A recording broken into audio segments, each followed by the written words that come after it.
Video games and mental health have always gone hand in hand for me, and I think no series encapsulates this as well as the Final Fantasy series. Today on Mental Health Gaming, we're going to be doing a unique deep dive into where the realms of the Final Fantasy series intersect with mental health. And what we're going to be doing is featuring a book called The Psychology of Final Fantasy by Dr. Anthony Bean. We're going to be referencing that several times throughout this video, as well as providing some of our own analysis to go along with Dr. Bean's work, which, by the way, if you haven't read that book, if you haven't gotten on Audible yet, I highly recommend it if you're interested in mental health and the world of Final Fantasy at all. And I think he also has a book on Zelda and Pokemon as well. Interesting guy, definitely worth following. Be aware, this video contains spoilers for the various Final Fantasy games, their various themes, sometimes the ending, the plot. So just be aware of that. Make sure to skip this video if you're concerned about spoilers, or if you played through all of them or you're not too concerned about that, just go ahead and continue listening and watching. And so let's together uncover the depth and the intricacies of mental health themes interwoven within the Final Fantasy universe. Hey, before we go too far, if you're intrigued or interested at all about the intersection of gaming and mental health, we'd love for you to join our community. Hit subscribe, consider sharing your thoughts and experiences in the comments below of how video games, books, movies have impacted your mental health, both in a good way and bad.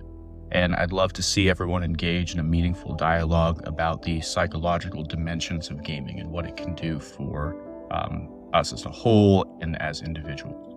Part 1, Storytelling and Japanese Influences. In this first segment, we explore the essence of Japanese storytelling and its reflection in Final Fantasy. Japanese narratives often weave complex emotional and moral dilemmas, often steeped in cultural themes like honor, duty, and the conflict between traditional values and modernity. This storytelling style is evident in Final Fantasy, where deep psychological themes are explored through rich narratives and cultural development in this very fascinating way. In Final Fantasy VII, Cloud, the main character's identity crisis and his struggle with false memories are emblematic of these themes. His journey is not just a personal struggle, it mirrors the larger societal issues of identity and purpose, reflecting the Japanese narrative style of interlacing personal conflict with broader societal themes. I think we see a lot of interconnectedness within Final Fantasy VII. We see a lot of Japanese themes in the life stream, sort of how all life returns to the earth and how the power that we use, the energy that we run cities off of, is literally powered by the souls of the dead. And in using that to sustain our modern life, we're actually tapping out the resources that sustain life in general. I think that's really fascinating how Final Fantasy VII plays into that with this hybridization and almost this contrast between Midgar, which is this very industrialized city where everything is very much the same, and places like the northern continent where civilization is very sparse and where the ancients came from. So those themes resonate very well, at least for me, in Final Fantasy VII. In Final Fantasy X, we have the pilgrimage narrative, where Tidus goes on this pilgrimage and chases after a monster called Sin, which is so fascinating and almost on the nose the way that Final Fantasy goes about this story, because as we know, there was a previous civilization that was heavily run on machines. And what Tidus, the protagonist of this game, ends up discovering is that Sin, this monster, effectively devours technology. Anytime there's a machine running or something like that, he shows up and causes destruction. That thing is his dad. And his dad's job was literally destroying the Sin before that. And we see, almost in this Dark Souls style of a cycle just repeating, and a newer person just taking over the role of its predecessor as the big bad, and that cycle just continues and continues nonstop. And it's very fascinating to see how this shows up a lot in different narratives and different structures. And I think that's this very psychological aspect of, can we really defeat the past? Are we doomed to repeat history? I think it's a call for learning history in general, so at least you know what you're fighting up against and what to prevent. So I love that. And I think that this game also portrays his journey of self-discovery and this collective processing of trauma for himself, his team, the entire civilization as we know it, Zanarkand before and after. It's almost, it utilizes these themes that are so common in Japanese storytelling, like redemption and the burden of legacy. And we see that in a lot of other Japanese media too. It's very fascinating how that comes into play in this very modern context, right? And finally, I want to discuss Final Fantasy VI. We're just going by the US numbers here. The game's cast and their intertwined arcs, I think, showcase traditional Japanese storytelling very well. There's this very Japanese way of telling a story called slice of life. You may have heard of it. You may have seen movies about it. It's made its way over here. A good example of that is the Trail series, where everyone has their affinities, I think, with each other, or persona, where you've got the different friendship levels. And you see that again and again in Japanese media. And the reason for that is, I believe, because it's very isolating to live in Japan as a younger person. The way that I understand Japanese society from people who live there is it's very busy, very career-oriented. You're expected to work very long hours and make tremendous personal sacrifices for the good of the company or society, which again, it's another reflection of individuality doesn't matter as much as the collective. And I love that the games and the art challenge that in the way they do. And they say, actually, it is important to have individuality and to have individual goals.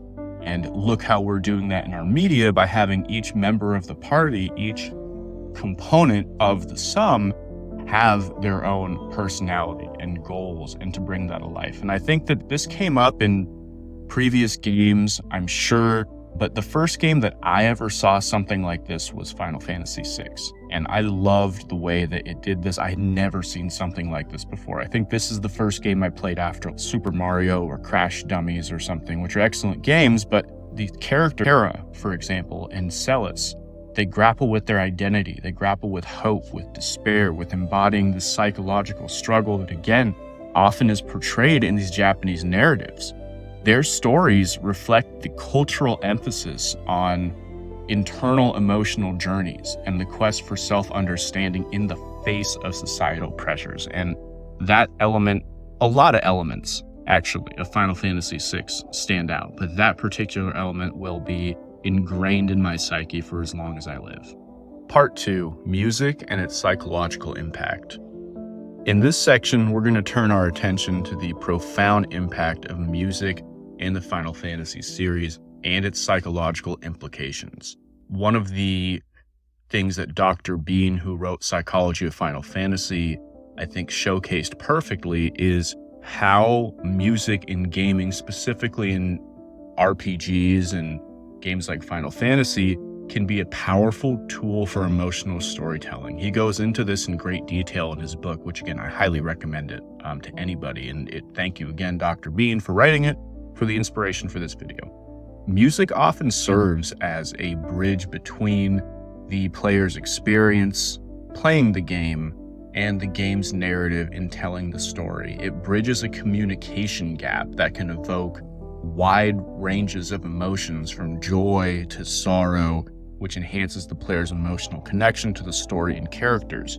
Keep in mind that nowadays we have voice acting, we have haptic feedback on our controllers. There's a lot of ways developers can communicate with us as the player. Back in the day when we had, let's say, Super Nintendo and some of the first Final Fantasy games, there weren't a lot of ways that developers could convey the tone of a scene or how we're supposed to feel playing it.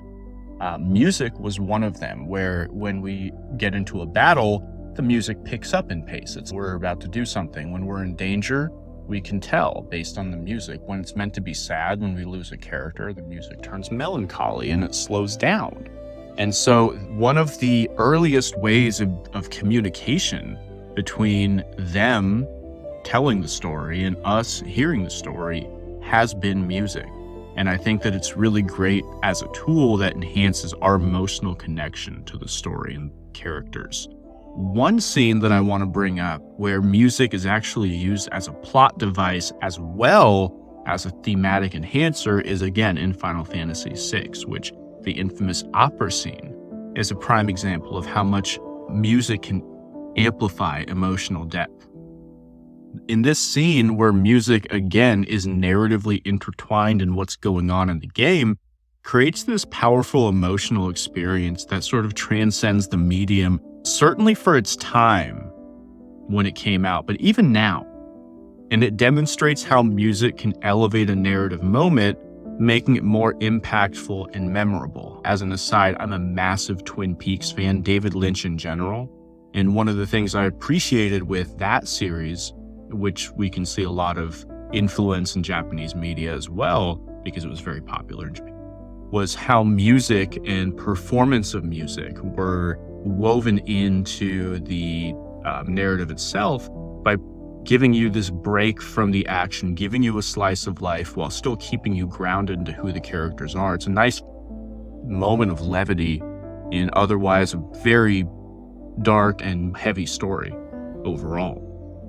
Another example is Final Fantasy VIII's Eyes on Me, which this is a point of contention. Not everybody loves this scene as much as I do, and I respect that. And go ahead and tell me in the comments how you disagree if you do, but that theme, the way they did that, is this really cool motif for the relationship between Squall and Rinoa. This song isn't like a background track, if you remember. It's a literal narrative tool that evolves with their relationship and reflects their character's emotional journey and growth. And the fact that song recurs throughout the series, it's almost like their theme song as a couple. It's a symbol of their connection, and oftentimes when they're apart and one of them hears the other song, the story will transition to what the other is doing. It's this very cool, again, bridge that subtly speaks to us, the audience, that tells us, hey, these two are woven together in many ways, both narratively, structurally, and musically as well. The last example is in Final Fantasy X, the track Xanarkand. If you guys remember that one, it's actually playing right now, is used masterfully to evoke a sense of nostalgia and loss. This melody recurs throughout the game, and it becomes a poignant reminder of the past and the themes of sacrifice and memory. This song, and really any time it comes up, is a testament to how music in Final Fantasy is not just an accompaniment. It's a crucial element in storytelling, effectively conveying the game's deeper themes of loss and the inexorable passage of time. It's a masterpiece, and I cannot say enough good things about it. Part 3, Psychology of Trauma. Our next focus is on the portrayal of trauma in the Final Fantasy series and how it provides insight into real-world psychological experiences. Now, I just want to say one thing. It seems like nowadays every book, movie, TV show, game is about trauma or grief or a metaphor for depression. So I recognize in including this in the video, and I think Dr. Bean in his book Psychology of Final Fantasy brings us to that what I'm about to discuss is not as groundbreaking today as it was when these games originally came out.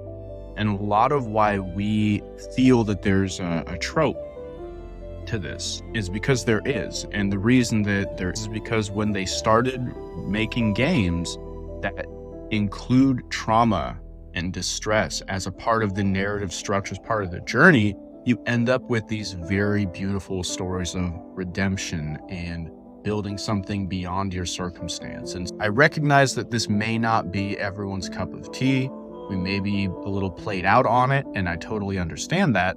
However, I will say that in the Final Fantasy series specifically, it allows players to engage with complex emotional themes and psychological themes, which offer a window into understanding, right? And being empathetic and seeing where we lie in a situation like this. It's very fascinating.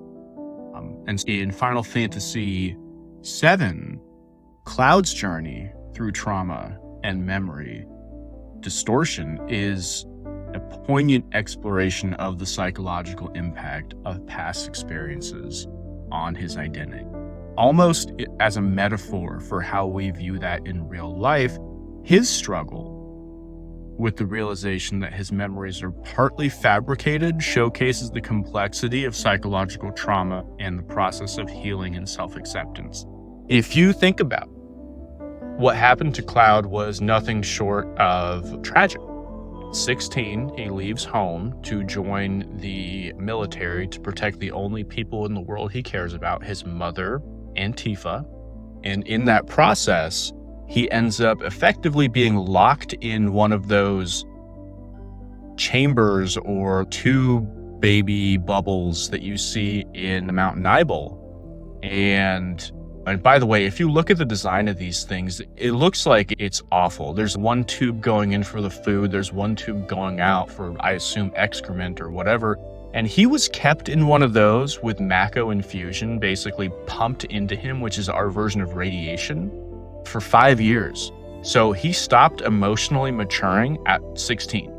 And then he came out, was super powerful, and then was given all these false memories of a life that he didn't have, and then expected to go and interact with his past and live a normal life. And what we've come to realize is that the same trauma that I think a lot of my friends are veterans, face is that for all the conditioning and all the experiences that happen in the military, even if you're discharged, even if you leave and you return to civilian life, it's never really normal. And you won't recognize the people around you. And sometimes they won't recognize you.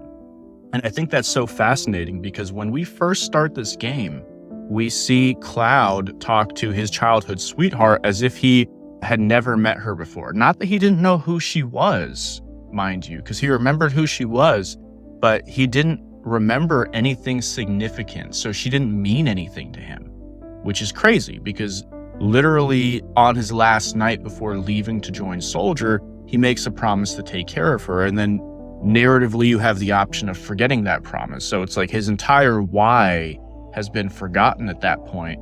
And it's poignant, it's sad, but it's not clear in the beginning. You think he's just being a dick or she misremembers something. And only later when the story unfolds and you find out what really happened to him and what happened to his memories and really his teens and early adulthood, it's the saddest thing in the world. And I think all of this comes back into play in the part late game where Tifa is the party leader and you're running around trying to save Cloud from being immersed into the life stream. So basically, if the life stream is the collection or the amalgamation of all the identities, of all the souls, and becoming a part of the life stream is losing who you are as an individual and becoming effectively the fuel for society to keep growing, right? And that's why society needs that, because without that, they won't have Mako energy and they won't have this thing powering all their machines and their business and their enterprise. So the way that this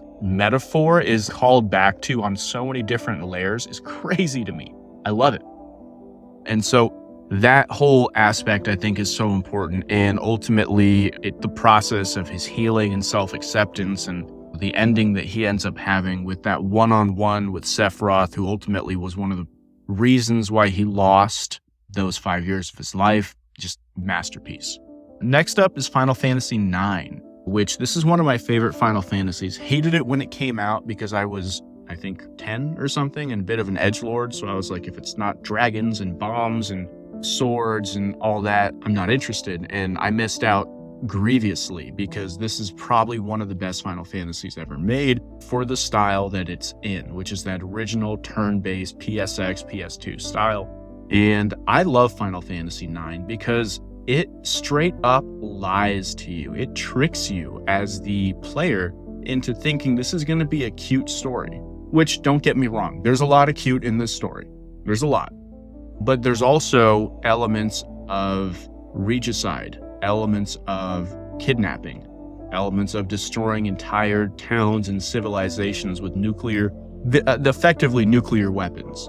And there's also this element that I want to touch on specifically of coming to terms with one's own mortality and purpose, which there's a character in Final Fantasy IX called Vivi. Vivi is a black mage. If you're familiar with the imagery, it's a little guy with a blue robe and a big old hat, witch's hat. He's a playable character, and he's actually one of the heroes of Final Fantasy IX. And he's the first character, actually, we get to play as, actually control, aside from the little beginning where he runs through the town Alexandria and tries to find a ticket to Be My Canary, which is the poppin' opera at the time. His story takes a turn because he finds out that not only is he not as unique an individual as perhaps he'd hoped to be, the Alexandrian Empire is actively manufacturing exactly what he is, but larger and more terrifying, and using those manufactured black mages as armies and weapons of war to take over different cities and continents and really just become the superpower on the planet. And when Vivi finds this out, he finds out that not only is he a clone, but he's a clone of something used for utmost destruction. And if he wants to succumb to his own nature and be the way that they are, he would have to be a weapon of destruction too. And then you look into why was he unable to become one of these things? Why is he different? Why did he become something with his own element of free will? That's actually them being defective, because if they're operating appropriately, they feel nothing, they execute the orders of their superior, and then they're just a cog in the machine. Very much like society in the real world would like us to be. Vivi, defective, can feel things, think things, has a will of his own, a mind of his own. And so he, on the other hand, decides to go his own path. And the punishment for that crime is death, because now they want to destroy him for being defective. And I cannot think of a better analogy to Japanese life than that, because, and really it's not just Japanese life, is it? It's so culturally specific, but it's universally relatable that if we just assimilate, life will be easy. We don't have to think, feel, or do anything. The problem is we have hopes and dreams and feelings and things that we want to accomplish and a sense of morality. And we can't just do the whims of another. We have to have our own lives, our own free will. Vivi's story is very sad, but at the same time, so beautifully told that I had to include it on this list. And the final one here, I was torn between, and we'll probably give this one in between two different games where we're having Noctis from Final Fantasy 15 and Clive from Final Fantasy 16. And I think both of these, for different reasons, really struck out to me. Noctis, because of the experience of loss, of course, that Clive also has, but also this burden of responsibility following the death of his father and the fall of his kingdom, having to do a job that nobody wants to do. And I think that him especially having to grieve for his father while also assuming the role of marrying and taking over that head of state position is extremely hard. And I really related to him in many ways, because when I had to go through something similar, I wasn't able to perform my tasks as well as Noctis did. That's one that I wanted to mention. And the other one, Clive from Final Fantasy 16, I don't even know where to begin with that guy. The story begins with his brother basically being torn apart in front of him, to his brother coming back, to finding out that his own mother orchestrated his death, to all these different things. This guy had the hardest life I have ever seen in a Final Fantasy protagonist, and that was a dark story. So yeah, honorable mention to that guy, because we had to bring that guy up. It's just, my goodness. These stories are obviously not only entertaining and engaging, but they also provide a platform for players to engage with and understand the complexities of trauma and their impact on their own psyche. Part 4. real-life psychological applications. In this segment, we delve into how Final Fantasy mirrors real-life psychological concepts and challenges. The series not only offers an escape into fantastical worlds and interesting surroundings, but also reflects and explores complex psychological dynamics that resonate with real-world experiences. In this way, I think the Final Fantasy series is some of the most grounded of all high fantasy, where even if they're talking about taking down an evil meteor god or whatever Kefka was, or some terrible corporation destroying the world, what they're really exploring is human psychology and trauma. And I love that they're using these grand fantasy stories to tell human stories. And so what I mean by that is, of course, it's significant to save the world, right? In Final Fantasy VII, always use that as an example. It's very important that meteor doesn't hit Earth and completely destroy it. It's very important Sephiroth doesn't get his way. It's very important Kefka doesn't get to destroy the world. But in order for any of those things to happen, the main character and his team or her team have to develop themselves into the person who can destroy the big bad. And really, in that way, it's not about overcoming the big bad. That's the outcome. That's the result. The story, the journey is becoming the hero who can destroy that which is going to destroy the world itself. And for that reason, I think that it's so resonating to hear these stories, at least from an audience perspective of, hey, this is something that, yes, it takes place in a different time, planet, universe, whatever, but it's a story about me, and it's a story about people I know and things I go through. And so we're going to discuss that in this section. So going back to Final Fantasy VIII again, I want to get into Squall Leonhart, who is the protagonist, and he is a character whose emotional detachment serves as this massive defense mechanism and almost makes him insufferable for the first half of the series. You almost don't understand why your character, why the person that they paired you up with as the player is such a bad communicator. It's interesting. He doesn't respond with more than one word. He fails to communicate basic things that could solve interpersonal drama or even save people from danger, and he chooses not to, or he's unable to. When I was a kid, before I figured out a lot of the world and myself, I was infuriated by this guy. I could not relate to him. I said, why is this guy not acting like a hero? He's acting like a petulant 16 to 20-year-old who just isn't getting his way, and I don't resonate with that.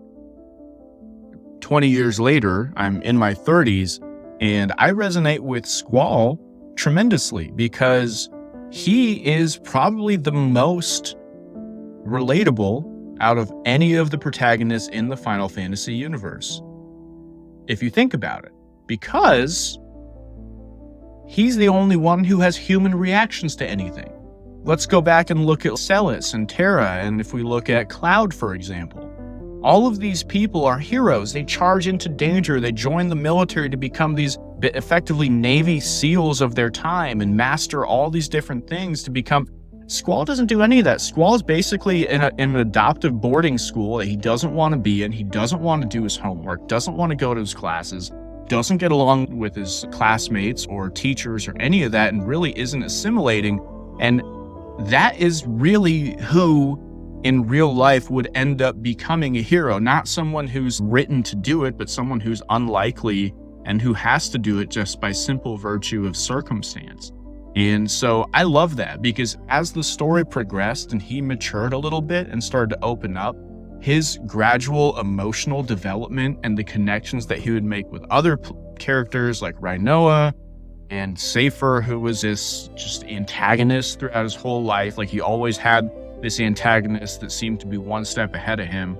He overcame a lot of those psychological barriers in the end. And it's really magical to see that because it's like, maybe I had those issues. Maybe some people listening to this video have a hard time communicating with stuff. Maybe we still have a hard time communicating stuff, but it's possible to overcome that with hard work. And I think that in terms of personal development, Squall is probably the most the one who is most improved from beginning of the story to the end of it. At least the earlier games, we're not talking about Van from Final Fantasy XII or anything like that, which, speaking of which, that game navigates psychological intricacies of political and power dynamics in this really interesting way that I think no other game, not just in the Final Fantasy series, except for Tactics, who also has an amazing political backdrop and, interestingly enough, takes place on the same universe and planet as Final Fantasy XII, but we can talk about that later. That game has characters that engage in strategic maneuvers, alliances, betrayals, and it reflects real-life psychological strategies used in leadership and conflict resolution almost to a T. If you know anybody who is in politics, you know how they behave. Like, that's very much how some of the people in that game behave and the way they go about things, and it's fascinating how that is. The game is this really cool study of this complex interplay between power and influence and the psychological tactics that underlie political movements altogether. One thing that I've heard that I liked a lot is Final Fantasy XII is sometimes described as Final Fantasy's Star Wars because of the way the narrative is, because of the way the main town is. It feels a lot like some of those places on Tatooine. I agree with that in many ways. I think that Final Fantasy XII is this really nice marrying between Star Wars and Game of Thrones, with a kick of Final Fantasy in it, obviously, because that's who made it. And it's something that I slept on for the longest time because I could not get into the battle system. I was like, I want to have more control. And so isn't that the perfect metaphor for how the political parties in that game want to control everything too? And just by relinquishing some of that control, plugging in the gambits, let the team auto fight for itself, you get better outcomes. So you got to trust your people. So I love that. Final Fantasy XII is great for that reason. And the last one that I feel is not talked about enough, I haven't played it in years, but I enjoyed it back when I did, is Final Fantasy XIII. I think that this one explores the characters' struggle against their own fate, which is symbolized by their roles as a lessee. That, to my remembrance of that, the narrative arc there mirrors real-life psychological journey of resisting and eventually accepting circumstances that may be a little bit beyond one's control. The themes of resistance and acceptance in the face of life's challenges offer a powerful metaphor for understanding our own responses to inevitable life changes and the resilience required to adapt. I always loved that about Final Fantasy XIII and its sequel, and I thought it was worth mentioning on this list. Part 5. Passion and expertise. As we wrap this video up, I'd like to reflect on the enduring passion and expertise that the Final Fantasy series inspires. Throughout its history, the series has not only been a source of entertainment, but also a platform for exploring and understanding complex emotional and psychological landscapes. The passionate community around Final Fantasy has fostered rich discussions and theories, often aligning with the psychological concepts intended and written in the games themselves. These fan interactions showcase how the series transcends gaming, influencing and reflecting the lives of its audience, and really grows with us and matures with us as we do ourselves. The series' ability to remain relevant and emotionally resonant through decades is a testament to its storytelling, character development, and thematic depth.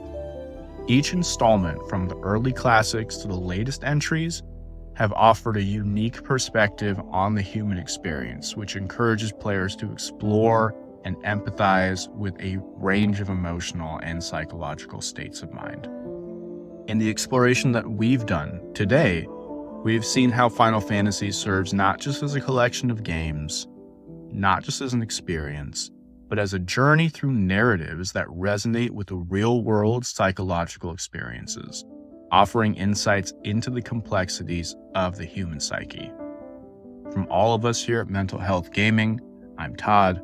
Thank you so much for watching. If this type of video is something that resonates with you, consider liking, subscribing, sharing your thoughts in the comments below. I would love to hear from you. And with that, have a great day, keep gaming, and have Have a fantastic rest of your chicken.